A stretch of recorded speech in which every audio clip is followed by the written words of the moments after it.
to Proverb a Day with Kris and Mikey. Say good morning. Say good morning. Say wait to the camera right there. Say good morning. Yeah. Today we're going to read Proverbs 2 for the second of the month.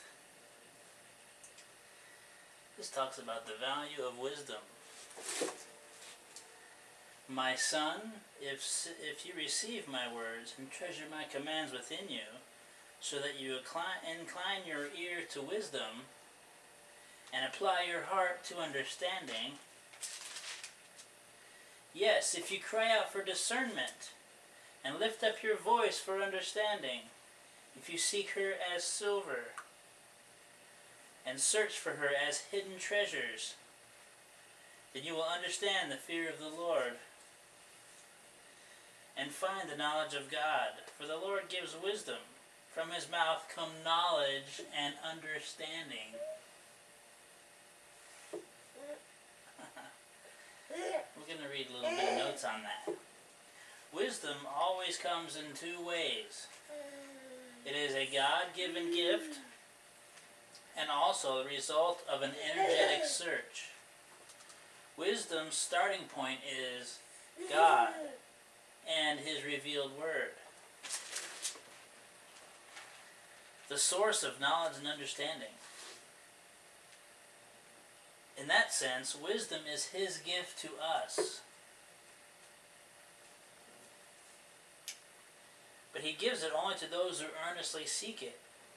But because God's wisdom is hidden from the rebellious and the foolish, it takes an effort to find it and use it.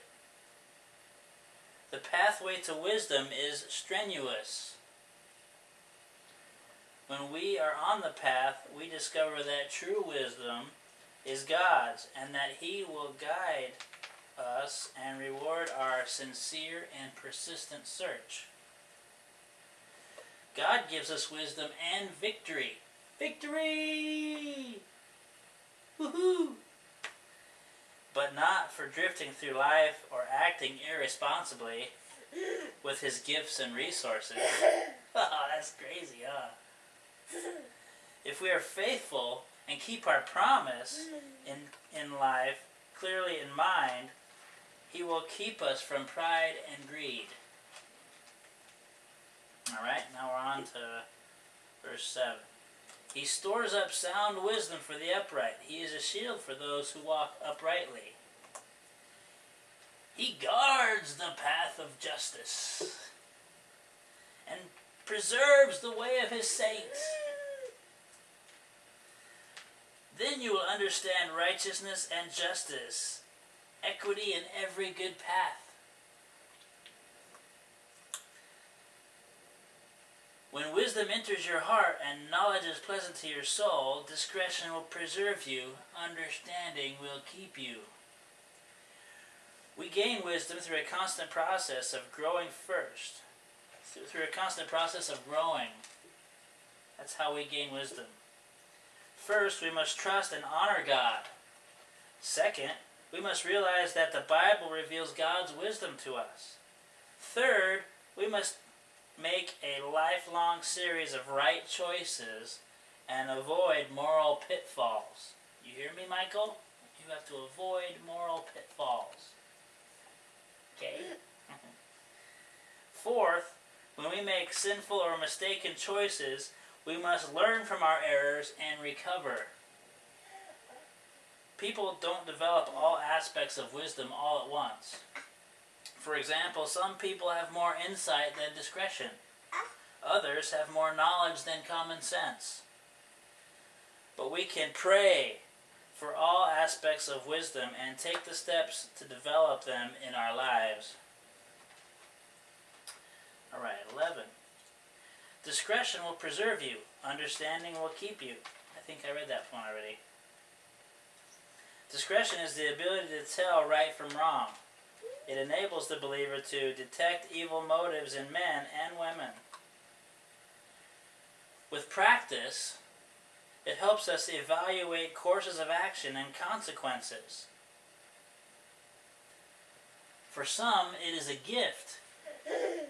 Yeah. For most, it is developed by using God's truth to make wise choices day by day. Hebrews 5:14 emphasizes that we must train ourselves in order to have discretion. Okay, verse 12. To deliver you from the way of evil,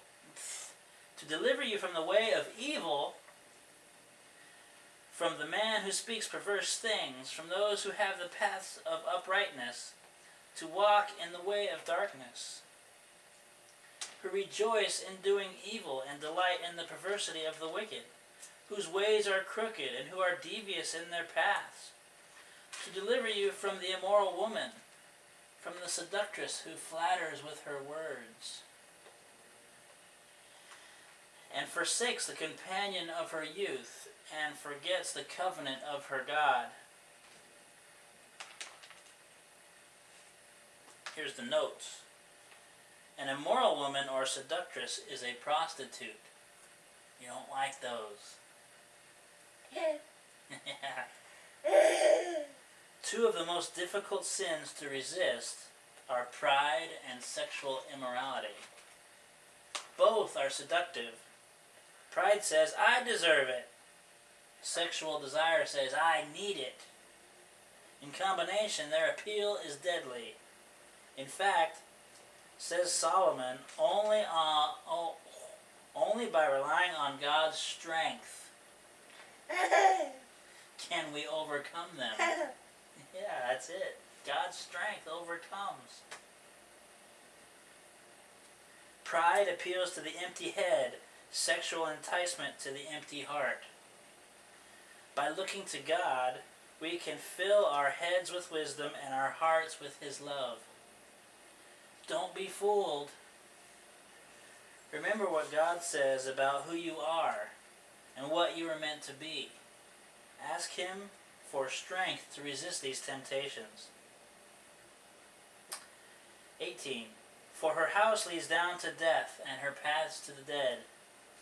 None who go to her return, nor do they regain the paths of life.